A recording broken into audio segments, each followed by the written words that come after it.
ప్రేక్షకులకు నా యొక్క నమస్కారములు. ఈరోజు మనం క్యాన్సర్ అనగా ఏమిటి, క్యాన్సర్కు కాగల కారణాలు ఏమిటి, క్యాన్సర్ ఎన్ని రకాలు ఉన్నాయి, క్యాన్సర్కు వైద్యం ఎలాగ ఉంటుంది, క్యాన్సర్ను ఎలాగ అధిగమించగలం, క్యాన్సర్ని ఎలాగ మనం ఆపగలం అంటే ప్రివెన్షన్ ఆఫ్ క్యాన్సర్, వీటి గురించి కొన్ని విషయాలు మనం తెలుసుకుందాం. మొట్టమొదటిగా క్యాన్సర్ అంటే ఏమిటి? చూడండి, మీరందరూ కూడా క్యాన్సర్ని చాలా బాగా వినే ఉంటారు. మీ యొక్క కుటుంబంలో, మీ దగ్గర బంధువుల్లో, స్నేహితుల్లో ఎవరికైనా కూడా ఈ యొక్క జబ్బు సంభవించి ఉంటుంది. ఈ యొక్క పేరు వినగానే ఎంతో భయము, ఆందోళన కలుగుతూ ఉంటుంది. ప్రపంచం మునిగిపోతుందేమో, జీవితం ఇంతటితో సమాప్తం అనేటువంటి ఆందోళన చాలామందికి ఈ యొక్క శబ్దం వినగానే వస్తూ ఉంటుంది. కాబట్టి ప్రేక్షకులారా, ఈ రోజున ఈ యొక్క జబ్బు గురించి మనం తెలుసుకోవడం చాలా ప్రాముఖ్యం. ఈ యొక్క జబ్బు ఎందుకు వస్తుందని తెలుసుకోవడం కూడా చాలా ప్రాముఖ్యం. ఎలాగ దీన్ని అధిగమించగలం, ఎలాగ దీన్ని ఆపగలం అని కూడా తెలుసుకోవడం చాలా ప్రాముఖ్యం. సో మొట్టమొదటిగా తెలుగులో క్యాన్సర్ను రాచపుండు అని అంటాం. అంటే ఈ యొక్క జబ్బు చాలా సంవత్సరాల నుంచి ఉంటుంది. కొన్ని 2000 సంవత్సరాల ముందుగానే ఈ యొక్క జబ్బును మానవుడు కనుగొని ఉంటున్నాడు. కనుక ఇప్పుడు క్యాన్సర్ అంటే ఏమిటి అంటే, మన శరీరంలో మనకు తెలియకుండానే కణాల యొక్క విభజన జరుగుతూ ఉంటుంది. కణాల విభజన ప్రక్రియలో ఎలాంటి కంట్రోల్ లేకుండా, అంటే నియంత్రణ లేకుండా కణాల యొక్క విభజన జరుగుతూ ఉన్నప్పుడు ఒక కణితి ఏర్పడుతుంది. దానినే క్యాన్సర్ కణితి అని అంటాము. సో కాబట్టి ఈ యొక్క క్యాన్సర్ కణితి ఎక్కడ ఉంటుంది, ఏ భాగంలో వస్తుందని మీరు చూసినట్లయితే, శరీరంలో ఏ భాగంలో అయినా కూడా ఈ యొక్క క్యాన్సర్ పుండు రావచ్చును. మీ యొక్క తల వెంట్రుకలు, తర్వాత గోర్లు, ఈ రెండు తప్ప మరి ఏ భాగంలో అయినా కూడా ఈ యొక్క జబ్బు రావచ్చును. సో కాబట్టి సర్వసాధారణంగా కనబడేటువంటి క్యాన్సర్లు ఏవి అని మనం చూసినట్లయితే, పురుషుల్లో ప్రత్యేకంగా మనం చూసినట్లయితే ఓరల్ క్యాన్సర్స్ అంటే నోటి క్యాన్సర్లు పురుషుల్లో అధికంగా కనబడుతూ ఉన్నాయి. అలాగనే రెండోదిగా చూసినట్లయితే ఊపిరితిత్తుల క్యాన్సర్లు, తర్వాత మరి పేగు క్యాన్సర్లు కనబడుతున్నాయి పురుషులలో. స్త్రీల్లోకి వచ్చేటప్పటికి మొట్టమొదటిగా మరి నంబర్ 1 క్యాన్సర్ అంటే రొమ్ము క్యాన్సర్ అని మనం చెప్పవచ్చును. రెండవదిగా గర్భాశయపు ముఖద్వారపు క్యాన్సరు స్త్రీల్లో కనబడుతూ ఉంటుంది. మూడవదిగా వారిలో కూడా మరి నోటి క్యాన్సరు, తర్వాత పేగు క్యాన్సర్ కనబడుతూ ఉంటుంది. సో కాబట్టి పురుషుల్లోనూ స్త్రీల్లోనూ వచ్చేటువంటి సర్వసాధారణ క్యాన్సర్లు మనం చూసినప్పుడు వాటికి కారణం ఏంటి అని కూడా మనకు అర్థమవుతూ ఉంటుంది. క్యాన్సర్కి కాగల కారణాలు ఏంటి అని చూస్తే, మొట్టమొదటిగా పొగాకు నమలడము, పొగాకు త్రాగడము. దీనివల్ల సుమారుగా 40 నుంచి 50% క్యాన్సర్లు వస్తూ ఉంటున్నాయి. సో కాబట్టి పొగాకు త్రాగడము, నమలడము. రెండవదిగా అధికంగా మద్యపానం సేవించటము. మూడవదిగా కొన్ని రకాలైనటువంటి మరి ఇన్ఫెక్షన్స్ శరీరంలో ఉండటము. ఉదాహరణకు మరి హెపటైటిస్ బి వైరస్ కావచ్చు. అన్నిటికంటే ఎక్కువగా కనబడేటువంటిది హ్యూమన్ ప్యాపిలోమా వైరస్ అనేటువంటి ఇన్ఫెక్షన్ వల్ల గర్భాశయపు ముఖద్వారపు క్యాన్సర్ వస్తూ ఉంటుంది. సో కాబట్టి కొన్ని ఇన్ఫెక్షన్స్ వల్ల కూడా క్యాన్సర్ రావచ్చు. అలాగనే మరి పొల్యూషన్ వల్ల వస్తూ ఉంటుంది. ఎక్కువగా మరి ఎయిర్ పొల్యూషన్ కావచ్చు, లేకుంటే ఇండస్ట్రియల్ పొల్యూషన్ కావచ్చు. దీనివల్ల కూడా మరి క్యాన్సర్ యొక్క సంఖ్య క్రమేణా పెరుగుతూ ఉంది. అట్లనే మరి జన్యుపరంగా కూడా క్యాన్సర్ వచ్చే అవకాశాలు ఉంటాయి. జన్యుపరంగా క్యాన్సర్ వచ్చే అవకాశాలు 5 నుంచి 10% మాత్రమే. కుటుంబంలో, దగ్గర బంధువుల్లో, ప్రత్యేకంగా మరి తల్లి కానీ, తండ్రి, వారి యొక్క అమ్మమ్మ కానీ, లేకుంటే కూతుర్లో కానీ ఈ యొక్క జబ్బు ఇద్దరి కంటే ఎక్కువ మందిలో కనబడినట్లయితే కుటుంబంలో వచ్చేటువంటి రిస్క్ అనేటువంటిది పెరుగుతుంది. అలాంటి వాళ్లకు కొన్ని సులభమైన పరీక్షలు చేయించడం ద్వారా ఈ యొక్క జబ్బును మనం ముందుగా కనుగొనడానికి వీలు పడుతూ ఉంటుంది. సో కాబట్టి ఈ సమయంలో మీరు తెలుసుకోవాల్సిన ఒక ముఖ్యమైన విషయం ఏమిటి అంటే, క్యాన్సర్ యొక్క లక్షణాలు ఎలాగుంటాయి, ఏ లక్షణాలు ఉంటే అది క్యాన్సర్గా మనం భావించవచ్చు. ఇది ఆలోచించినట్లయితే మరి సింపుల్గా ఇంగ్లీష్లో అయితే దాన్ని కాషన్ అంటాము. CAUTION అంటే C stands for changes in the bowel and bladder habits అంటాం. అంటే తెలుగులో మలమూత్ర విసర్జనలో మార్పులు రావడము క్యాన్సర్ యొక్క లక్షణము. మీకు మల విసర్జనలో ప్రత్యేకంగా మరి అధికంగా మీకు మోషన్ అవ్వటం లేదు, లేకుంటే విరోచనాలు అధికంగా అవుతున్నాయి, విరోచనాల్లో చీము పడుతుంది, లేక రక్తం పడుతుంది, లేకుంటే మరి మీకు నార్మల్గా మోషన్స్ అవ్వటం లేదు, ఒక నెల అయినా కూడా తగ్గటం లేదు, ఈ ఇబ్బందులు నెల కన్నా ఎక్కువ రోజులు ఉన్నాయి అంటే అది క్యాన్సర్ యొక్క లక్షణం అయి ఉంటుంది. రెండోదిగా మరి శరీరంలో ఏ భాగంలో అయినా కూడా ఒక పుండు ఏర్పడి ఆ పుండు మానటం లేదు, మానని పుండు అనేటువంటిది క్యాన్సర్ యొక్క లక్షణము. మొట్టమొదటిగా మనం చూసాం మల విసర్జన, మూత్ర విసర్జనలో మార్పులు. ఉదాహరణకు మన యొక్క మూత్రంలో రక్తం వెళ్ళడం, లేకుంటే మూత్రము ఈజీగా వెళ్ళటం లేదు. సో కాబట్టి అది లక్షణం అయి ఉండొచ్చు. రెండోదిగా నేను చెప్పినట్లు మరి పుండు, మానని పుండు నోట్లో కావచ్చు, లేకుంటే స్కిన్లో కావచ్చు, ఎక్కడైనా కూడా మానకుండా పుండు ఉన్నట్లయితే, ఉదాహరణకు మరి మనం నాలుగు ఖర్చుకున్నట్లయితే ఆ యొక్క పుండు వారము 10 రోజుల్లో మానిపోతుంది. కానీ 2-3 వారాలైనా కూడా పుండు మానటం లేదు అంటే అది క్యాన్సర్ యొక్క లక్షణం అని గుర్తించాలి. అలాగనే మూడవదిగా మరి మనం చూసినట్లయితే శరీరంలో ఏ భాగంలో నుంచి అయినా కూడా అధికంగా రక్తస్రావము, లేకుంటే తెల్లబట్ట కానీ ఎర్రబట్ట కానీ అధికంగా అవుతున్నట్లయితే అది క్యాన్సర్ యొక్క లక్షణం అని మనం అనుకోవచ్చు. అలాగనే మరి మన యొక్క పుట్టుమచ్చలో ఇటీవల మార్పు వచ్చినట్లయితే, ఆ యొక్క మచ్చ పెరిగినట్లయితే, లేకుంటే అక్కడ ఏమైనా రక్తం కారినట్లయితే దాన్ని కూడా క్యాన్సర్ లక్షణంగా మనం భావించవచ్చు. తర్వాత మరి మనకు శరీరంలో క్రొత్తగా కణితులు ఏదైనా ఏర్పడ్డాయా అంటే రొమ్ములో కావచ్చు, మరి శరీరంలో ఏ భాగంలో అయినా కూడా క్రొత్తగా కణితులు ఏర్పడి పెరుగుతున్నట్లయితే నొప్పి లేకపోవచ్చు, అయినా కూడా ఇటీవల ఏర్పడిన కణితులు పెరుగుతూ ఉన్నట్లయితే మరి అది క్యాన్సర్ యొక్క లక్షణంగా మనం భావించవచ్చు. అలాగనే మానని దగ్గు, 1 నెల అయింది దగ్గు తగ్గటం లేదు అంటే అది క్యాన్సర్ యొక్క లక్షణంగా మనం భావించవచ్చు. So change in bowel and bladder habits, a sore which does not heal, unusual bleeding or discharge, thickening or lump anywhere in the body, indigestion or difficulty in swallowing, obvious change in the birth mole or wart, and lastly nagging cough. So కాబట్టి ఈ లక్షణాలు గలవారు neglect చేయకుండా వెంటనే మీరు వైద్యుని సంప్రదించినట్లయితే ముందుగా కొన్ని పరీక్షలు చేసి జబ్బు ఉన్నదా లేదా అని నిర్ధారణ చేయడం జరుగుతుంది. ఈ లక్షణాల గురించి నేను చెప్పడానికి ఒక ముఖ్యమైన కారణం ఉంది. చాలామంది మన దేశంలో మరి 3వ స్టేజ్లోను 4వ స్టేజ్లోను వస్తూ ఉంటారు. ఎందుకంటే ఈ జబ్బు చాలా లేట్ స్టేజ్లో కనుగొనడానికి కారణం ఏమిటి అంటే ఈ యొక్క లక్షణాలని ఇగ్నోర్ చేసి మరి చాలా లేటుగా మా ఎదుకు వాళ్ళు వస్తూ ఉంటారు. సో కాబట్టి 80% మంది ముదిరిన స్టేజ్లో మన దగ్గరికి వస్తారు. క్యాన్సర్ రిజల్ట్స్ బాగా ఉండాలి అంటే ముందశలో జబ్బును కనుగొంటే పూర్తిగా నయం చేయడానికి వీలు పడుతుంది. సో కనుక ముందశలో జబ్బు కనుగొనాలి అంటే లక్షణాలు మనకు తెలిసి ఉండాలి. ఈ యొక్క లక్షణాలని మనము నెగ్లెక్ట్ చేయకుండా, నిర్లక్ష్యము చేయకుండా మీరు వైద్యుని ఎదుగు వచ్చినట్లయితే ఖచ్చితంగా మరి మీకు యొక్క జబ్బు నుండి ముందుగానే బయటపడడానికి వీలు పడుతూ ఉంటుంది. సో కాబట్టి సర్వసాధారణమైనటువంటి లక్షణాల గురించి మనం తెలుసుకున్నాం. సో కాబట్టి ఈ సమయంలో మనం అర్థం చేసుకోవాల్సిన విషయం ఏంటంటే ఈ యొక్క జబ్బును బారిన పడకుండా మనం ఏమి చేయగలం, ఏమి చేస్తే క్యాన్సర్ రాకుండా ఉంటుంది అని ఆలోచిస్తే మరి క్యాన్సర్కి కారణం గురించి మనం ఆలోచించినప్పుడు ఇది జీవనశైలి వల్ల వస్తుందని మనం చూస్తూ ఉన్నాము. సర్వసాధారణమైనటువంటి మరి కారణం ఏంటి అని చూస్తే మనకి జీవనశైలి అనగా మనం తినేటువంటి ఆహారం కావచ్చు, మనం తాగేటువంటి నీళ్లు కావచ్చు, మనం పీల్చేటువంటి గాలి కావచ్చు, లేక మనకు అలవాట్లు కావచ్చు. అలవాట్లు అనగానే పొగ త్రాగటము, పొగ నమలటము, మరి మద్యపానం అధికంగా చేయటం, ఈ యొక్క అలవాట్ల వల్ల మన యొక్క జీవితంలో చాలా ప్రభావం పడుతూ ఉంటుంది. చాలామంది చెప్తూ ఉంటారు నేను పొగ త్రాగటం లేదు, ఇబ్బంది ఏమీ లేదు, మా ఫ్రెండ్స్ పొగ తాగుతున్నారు ఏంటి అని. కానీ సెకండ్ హ్యాండ్ స్మోక్ అని ఒకటి ఉంటుంది. దాని ద్వారా మరి మీ యొక్క మిత్రుడు పొగ త్రాగినట్లయితే వాడు వదిలిపెట్టేటువంటి ఆ యొక్క పొగలో ఉన్నటువంటి టాక్సిక్ కెమికల్స్ సుమారుగా 50కి పైగా క్యాన్సర్ కాజింగ్ కెమికల్స్ అందులో ఉంటాయి. వాటి వల్ల మరియు క్యాన్సర్ యొక్క రిస్క్ అనేటువంటిది పొగ త్రాగని వారికి కూడా ఉంటుంది. 25% లంగ్ క్యాన్సర్లు, ఊపిరితిత్తుల క్యాన్సర్లు మరి సెకండ్ హ్యాండ్ స్మోక్ వల్ల వస్తూ ఉంటున్నాయి. సో కాబట్టి మరి బైబిల్లో రాయబడినట్లుగా మరి మనం ఎవరితో సాంగత్యం చేస్తున్నాం అది కూడా చాలా ప్రాముఖ్యమని మనం గుర్తెరగాలి.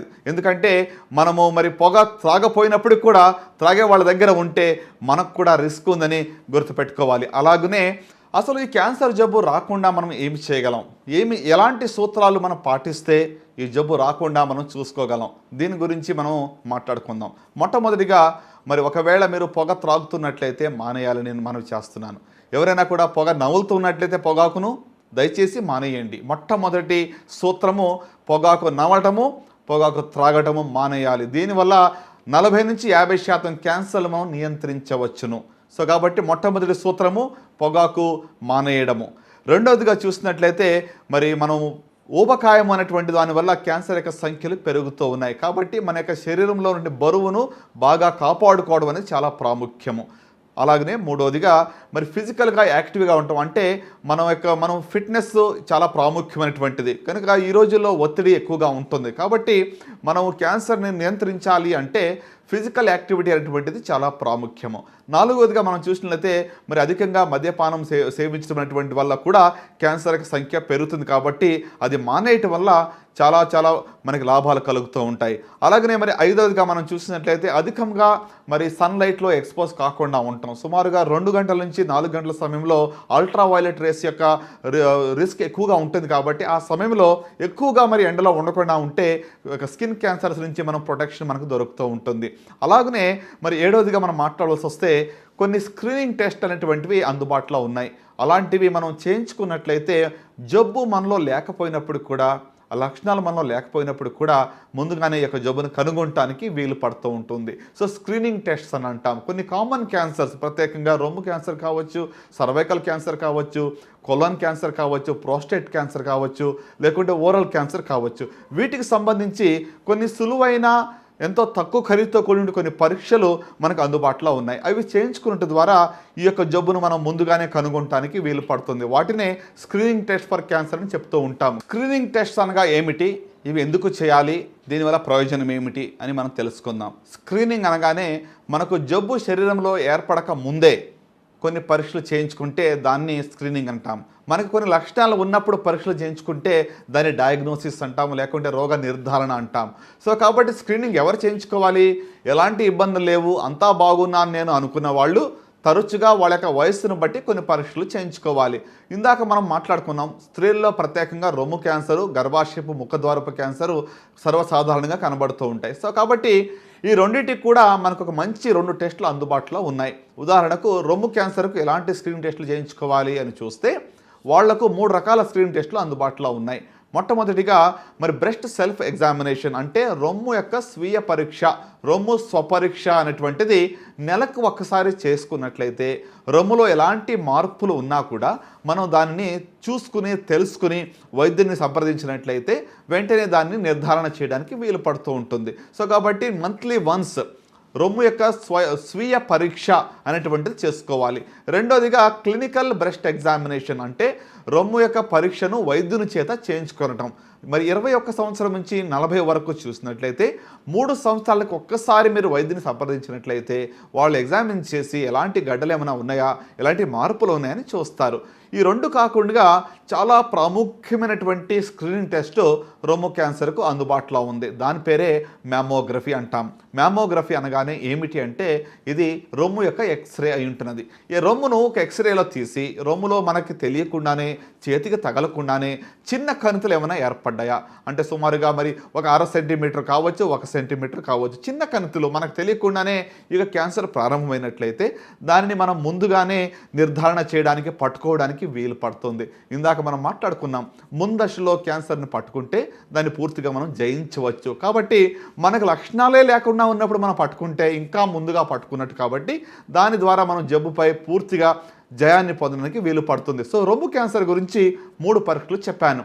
మొట్టమొదటిది రొమ్ము స్వీయ పరీక్ష, రెండవది క్లినికల్ బ్రెస్ట్ ఎగ్జామినేషన్, మూడవది మ్యామోగ్రఫీ. సరే, ఈ మ్యామోగ్రఫీ ఎప్పుడు చేయించుకోవాలి, ఎవరు చేయించుకోవాలి అని చూస్తే 35 నుంచి 40 సంవత్సరాలు పైబడిన వారు సంవత్సరానికి ఒక్కసారి ఈ యొక్క మ్యామోగ్రఫీ చేయించుకుంటే సరిపోతుంది. 20 నుంచి 40 సంవత్సరాల లోపల వాళ్ళు ఈ యొక్క మ్యామోగ్రఫీ చేయించడం వల్ల ప్రయోజనం ఉండదు. ఎందుకంటే వారి యొక్క రొమ్ము ఎంతో డెన్స్గా ఉంటుంది కాబట్టి ఈ యొక్క ఎక్స్రేలో ఏమీ కూడా కనబడదు. కాబట్టి చిన్న వయసు ఉన్న వాళ్ళు నాకు కూడా మ్యామోగ్రఫీ కావాలని అడగటం వల్ల ఎలాంటి ప్రయోజనము ఉండదు. సో కాబట్టి 40 ఇయర్స్ దాటిన తర్వాత సంవత్సరానికి ఒక్కసారి ఈ యొక్క మ్యామోగ్రఫీ ఎలాంటి ఇబ్బందులు లేకపోయినప్పటికీ చేయించుకోవడం అనేటువంటిది మంచిది. అలాగనే సర్వైకల్ క్యాన్సర్ గురించి మనం ఎలాంటి స్క్రీనింగ్ టెస్టులు చేయించుకోవాలి అని చూస్తే మరి సింపుల్ టెస్ట్ అందుబాటులో ఉంది. దాని పేరే ప్యాప్ స్మియర్ అని అంటాము.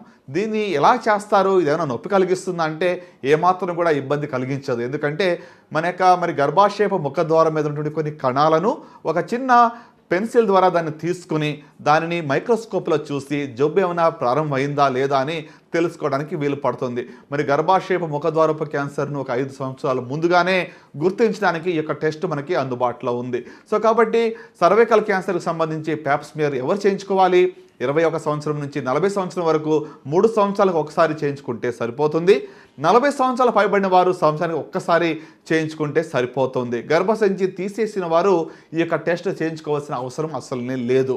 సో కాబట్టి గర్భాశయ ముఖద్వారపు క్యాన్సర్ గురించి, రొమ్ము క్యాన్సర్ గురించి మనం తెలుసుకున్నాం. పురుషుల్లో మరి serum prostate specific antigen PSA test అనేటువంటి చేయటం ద్వారా ఈ యొక్క ప్రోస్టేట్ క్యాన్సర్ని ముందుగా కనుగొనడానికి వీలు పడుతుంది. సంవత్సరానికి ఒక్కసారి PSA టెస్ట్ చేస్తే సరిపోతుంది. అలాగనే కోలాన్ క్యాన్సర్ అంటే పెద్ద ప్రేగుక క్యాన్సర్ కూడా స్క్రీనింగ్ టెస్ట్ మనకి అందుబాటులో ఉంది. దాన్నే మనం కొలనోస్కోపీ అనేటువంటి ఒక చిన్న పరీక్ష ద్వారా కనుగొనడానికి వీలు పడుతుంది. సరే ఎవరు చేయాలి, ఎన్నిసార్లు చేయాలి మనం చూస్తే మరి 10 సంవత్సరాలకు ఒక్కసారి 50 సంవత్సరాలు పైబడిన వారు చేయించుకుంటే సరిపోతుంది. ఒకసారి నార్మల్గా వస్తే మరలా 10 ఏళ్ల వరకు కూడా అది చేయించుకోవాల్సిన అవసరము లేదు. ఎందుకంటే కోలాన్ క్యాన్సర్ అనేటువంటిది ఒక చిన్న పుండుగా ప్రారంభమై అది క్యాన్సర్లోగా మారాలి అంటే అంత సమయం పడుతుంది. సో కాబట్టి సర్వసాధారణమైనటువంటి ఇక క్యాన్సర్లు ప్రత్యేకంగా రొమ్ము కావచ్చు, గర్భాశయ ముఖద్వారం కావచ్చు, ఓరల్ క్యాన్సర్స్ ప్రత్యేకంగా నోటి క్యాన్సర్లు మీకు ఎలాంటి మార్పు నోట్లో కనబడినట్లయితే, తెల్ల మచ్చ కావచ్చు, నల్ల మచ్చ కావచ్చు, లేక మానని పుండు ఉన్నట్లయితే డాక్టర్ని సంప్రదించండి.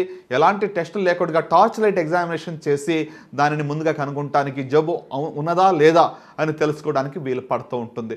సో కాబట్టి ఇలాంటి సర్వసాధారణ క్యాన్సర్లకు స్క్రీనింగ్ టెస్టులు మనం చేయించుకోవడం వల్ల మనం జబ్బును ముందుగా కనుగొనవచ్చు. సో క్యాన్సర్ నివారించాలి అంటే మన జీవనశైలి మారాలి, మన యొక్క అలవాట్లు మారాలి, మన యొక్క మరి చాయిసెస్ అంటే మన యొక్క తీర్మానాలు, మనం ఏం కావాలని కోరుకుంటున్నామో ఈ లోకంలో అవి మారాలి. సో ఇలాగ చేసుకున్నట్లయితే ఖచ్చితంగా మరి యొక్క జబ్బుపై మనం జయాన్ని పొందడానికి వీలు పడుతుంది.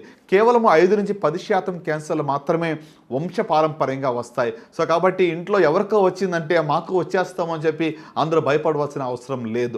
ఒకవేళ మీ కుటుంబంలో ఎక్కువ మందికి అంటే 2 కన్నా ఎక్కువ మంది దగ్గర సంబంధుల్లో క్యాన్సర్ యొక్క లక్షణాలు ఉన్నట్లయితే అప్పుడు మీరు కొన్ని జెనెటిక్ టెస్ట్ చేయించుకోవచ్చు. దాని ద్వారా మీలో ఈ జబ్బు ఉన్నదా లేదని తేల్చడానికి వీలు పడుతూ ఉంటుంది.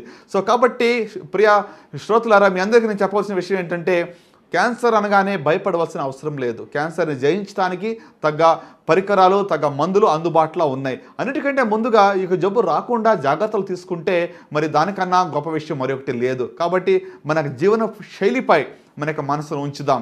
మన యొక్క జీవన శైలిని మనం బాగు చేసుకున్నట్లయితే ఖచ్చితంగా ఈ యొక్క సంఖ్యను మనం తగ్గించడానికి వీలు పడుతూ ఉంటుంది. సో కనుక క్యాన్సర్పై జయించాలి అంటే మొట్టమొదటిగా మన యొక్క జీవన శైలిపై మనకు కంట్రోల్ ఉండాలి. అప్పుడు మనం దీన్ని జయించడానికి, తగ్గించడానికి వీలు పడుతూ ఉంటుంది. ఒకవేళ ఈ యొక్క లక్షణాల గురించి కూడా మనం తెలుసుకుని మన బంధువుల్లోనో లేక మన యొక్క కుటుంబస్తుల్లోనో ఎవరికైనా ఇలాంటి లక్షణాలు తరచుగా ఉన్నట్లయితే వెంటనే మీరు వైద్యం సంప్రదించండి. దాని ద్వారా ఈ జబ్బును ముందుగా కనుగొనడానికి వీలు పడుతుంది. ఇలాగూ మరి మనం క్యాన్సర్పై జయాన్ని పొందడానికి వీలు పడుతుంది. ఇంతవరకు మీరు ఎంతో శ్రద్ధగా క్యాన్సర్ గురించి మరి విన్నందుకు, చూసినందుకు మీ అందరికి కూడా నా యొక్క ధన్యవాదాలు తెలియపరుస్తూ ఉంటున్నాను.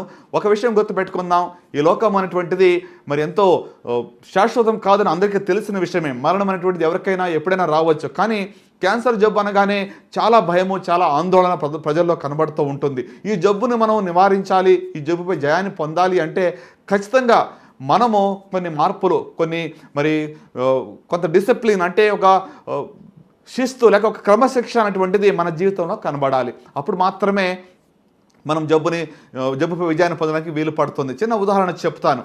మరి చూడండి, ఈ యొక్క క్యాన్సర్ జబ్బు అనేటువంటిది శరీరంలో కణాలు విభజన యొక్క ప్రక్రియ జరుగుతూ ఉన్నప్పుడు పక్కన ఉన్న సెల్స్ యొక్క మాట వినటం లేదు, అంటే విధేయత చూపటం లేదు, డిసొబీడియన్స్ అని అంటాం దాన్ని. అంటే కణాల విభజనలో బాబు కణాల విభజన ఆగు అని చెప్పినప్పుడు అది ఆగటం లేదు, విభజన జరుగుతూ పోతుంది, కణితి ఏర్పడింది. అంటే మాట వినకపోవటం, డిసొబీడియన్స్ అనేటువంటిది. మరి ఆత్మీయ రీతిగా కూడా మీరు ఆలోచించినట్లయితే పాపం అనేటువంటిది ఈ లోకంలో ఎలాగ వచ్చిందని మన అందరికీ తెలిసిన విషయమే.